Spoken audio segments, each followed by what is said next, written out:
ওম শান্তি। নমস্কার সবাইকে। আমি 7 দিনের কোর্সের যে ফাইলটা নিয়ে এসেছিলাম সেই কোর্সের 4 নম্বর চ্যাপ্টার নিয়ে আমি আজকে বলবো। আর আজকে আমি বলবো সৃষ্টি চক্র সম্বন্ধে, 4 যুগ সম্বন্ধে আমি ফাইল দেখাবো না আজকে। আমি আজকেও ক্যালেন্ডারে নিয়ে এসেছি, কারণ ক্যালেন্ডারের ছবিগুলো অনেক বড়, তো ওই জন্য আপনাদের বুঝতে সুবিধা হবে, তাই আমি ক্যালেন্ডারের উপরে আজকে বোঝাবো। ঠিক আছে?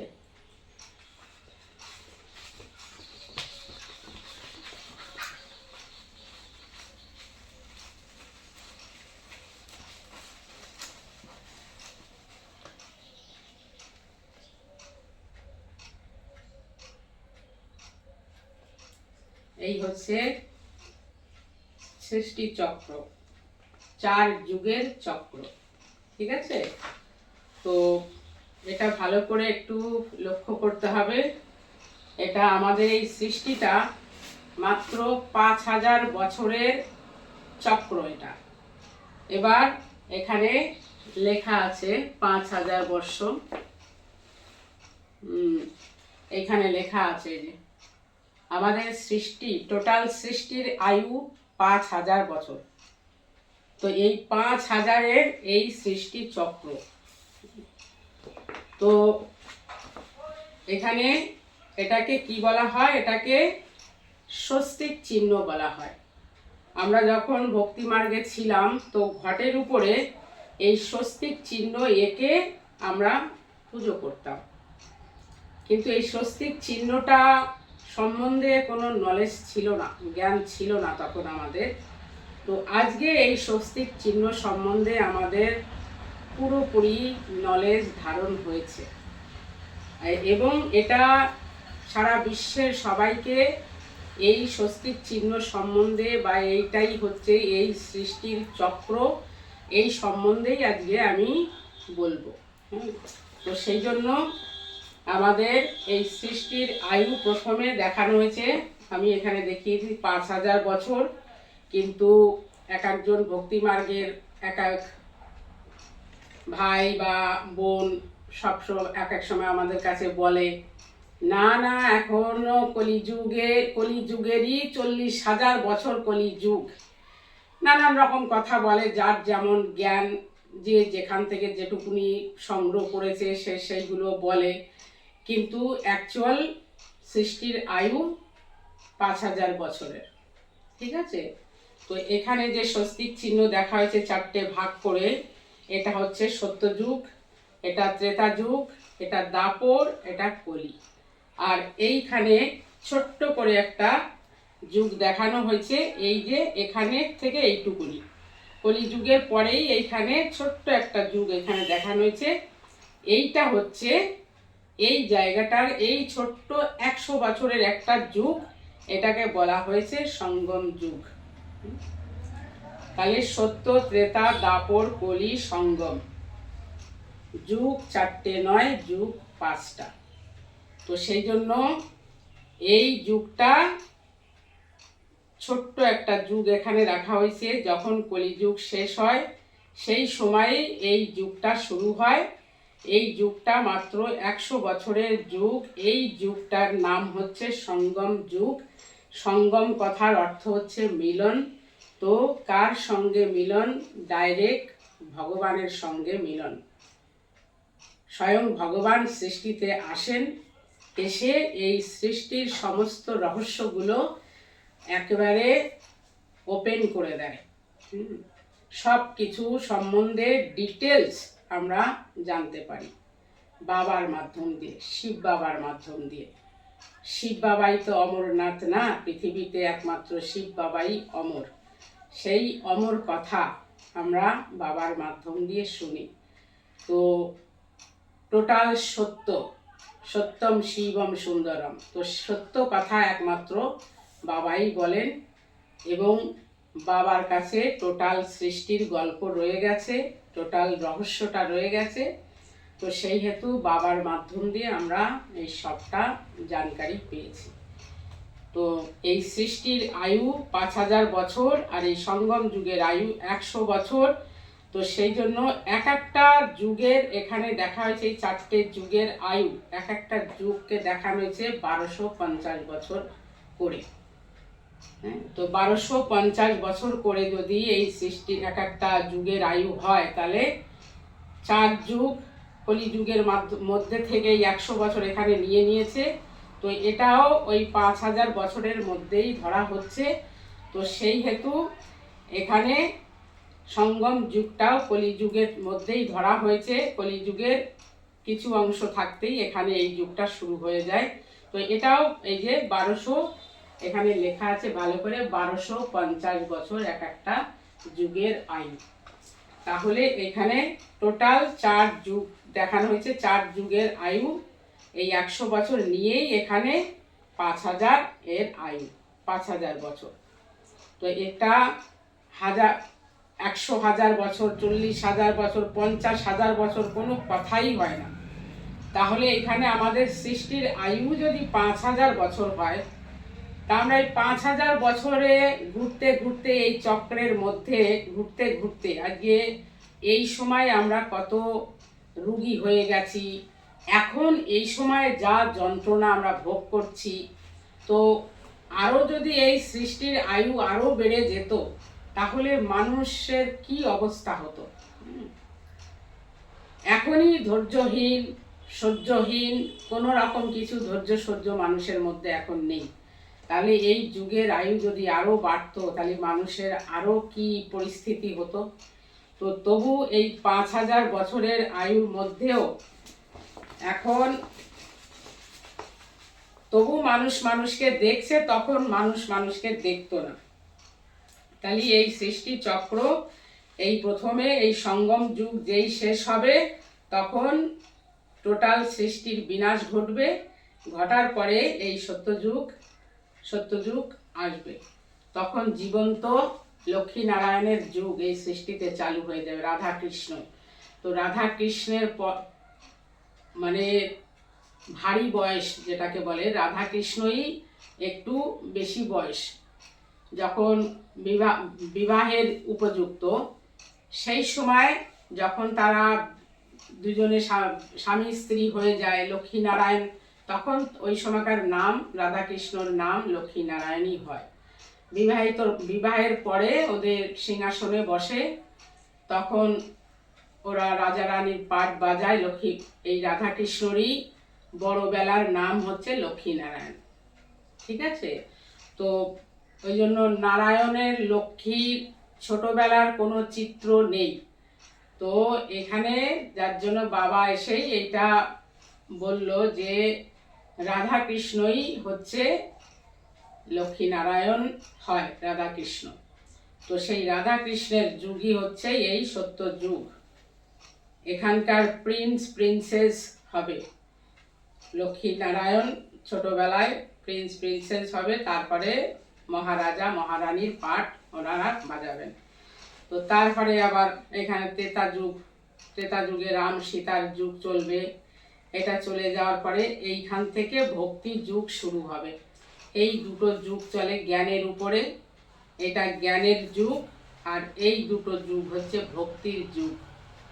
যখন ভক্তি যুগের আত্মারা নিচে নামবে, এই দুটো যুগে ভক্তি যুগের আত্মারা নামবে না। এখানে ভক্তি যুগের আত্মাদের এই দাপর থেকে তাদের সৃষ্টিতে আসা শুরু হয়। তো এই দাপর আর কলি যুগ হচ্ছে ভক্তির যুগ। কিন্তু এই ভক্তির যুগের মধ্যেও আমাদের এই দৈবী কুলের যত আত্মা, এরাও সবাই মনে করে কি দেবতাদের মৃত্যু হয় না, কিন্তু দেবতাদেরও মৃত্যু হয়, কারণ এদেরকে শরীরধারী দেখানো হয়েছে। তো একটা শরীর নিয়ে তো আমি এই 4 যুগ ঘুরতে পারবো না, না। তো আমার এই শরীর চেঞ্জ হয়ে যাবে। দেবতাদের এই শরীর থাকে না, ওদেরও জন্ম মৃত্যুর চক্করে চলতে হয়, যেহেতু এদের দেহধারী দেখানো হয়েছে।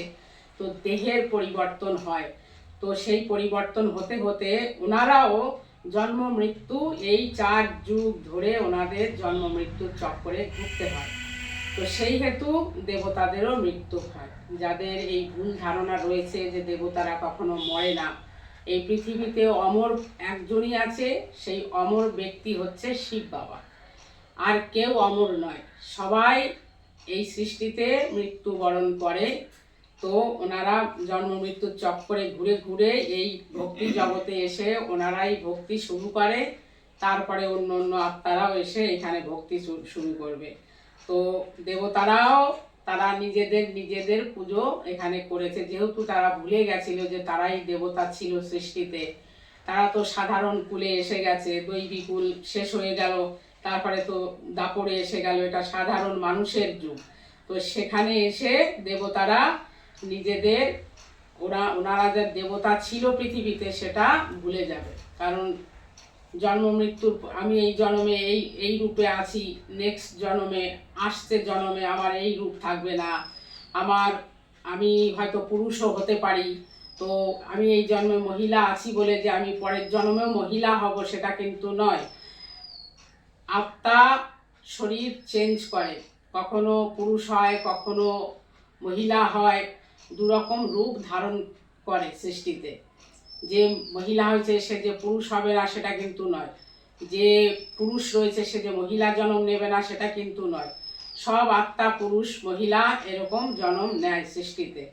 তো সেই হেতু আমরা এই সৃষ্টিতে 84টা জন্ম নিই, এই সৃষ্টিতে 84টা জন্ম ধারণ করি।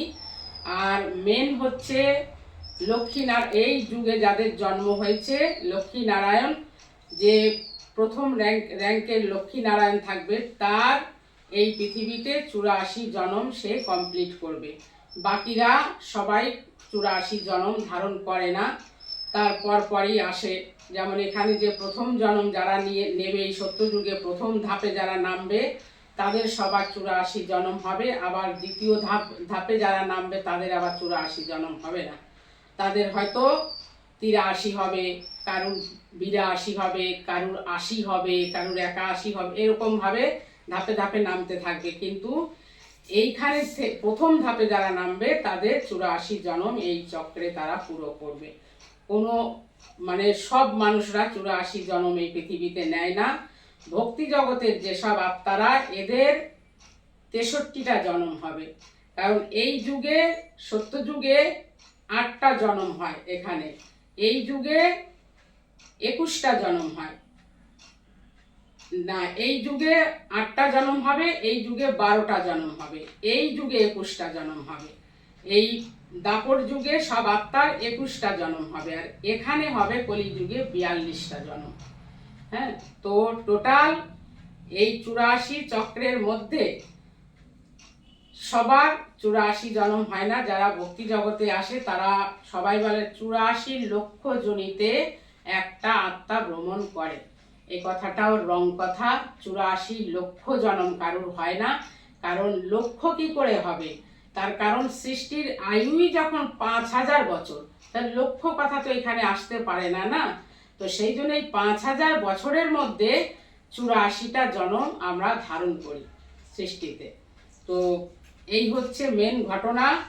তাহলে এখানে 84 জন্মের কাহিনী আমি আজকে শোনালাম। সৃষ্টি চক্র, এই স্বস্তিক চিহ্নটা, এটা হচ্ছে যেমন মোটর সাইকেলের চাকা থাকে, 4 চাকা গাড়ির চাকা থাকে, তো এই স্বস্তিক চিহ্নটাও একটা সৃষ্টির চাকা। হ্যাঁ, এইভাবে এই সৃষ্টি ঘুরছে, চক্রটা ঘুরছে।